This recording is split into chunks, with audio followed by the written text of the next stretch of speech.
There's a catchphrase that many a literature or writing professor has used, which is show, don't tell. It's often best to describe a physical or other concrete action in order to portray a person's state of mind. Saying that his eyes swelled up with tears gives us a more vivid idea than the man felt sad. If you read that first phrase, you feel that you're right next to the person, that you can picture the depths of his feelings at that moment. But even though showing is a resonant form of narrative, you need to tell as well.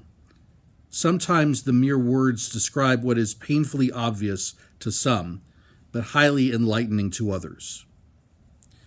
This is evidenced by the shift in our Torah reading beginning this Shabbat, in which we veer from the showing to the telling. For the majority of the year, we read about the adventures of Moses leading the Israelites through highs and lows, and all this time we mainly evaluate him through his actions. And now, as the book of Deuteronomy opens this Shabbat, we're about to embark on Moses' words, and he has a lot to offer. For much of this opening Torah portion, Devarim, Moses recounts many of the events in the Torah through his words, through his perspective. It is resonant reading because the Torah finally gives us a lens through which to see its dominant human character. Just as many of us relish in reading and watching interviews with our society's famous and infamous personalities and celebrities, we get the sense of what Moses is really thinking through key points in his life.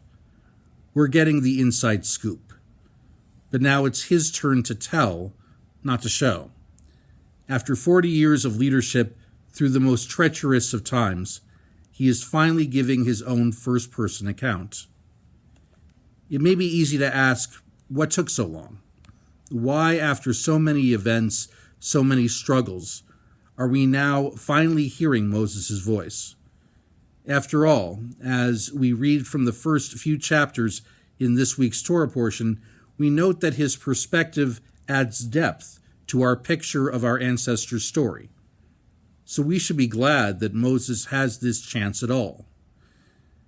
Now, there are many who feel that they have gone through life without the opportunity to truly be heard, without the chance to express themselves not only through their actions, but through their words as well.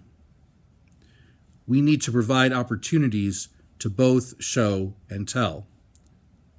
In our day-to-day interactions with each other, we must strive to give everyone a chance to be both seen and heard, to both show and tell, so that we as a society, as a congregation, can understand ourselves and one another.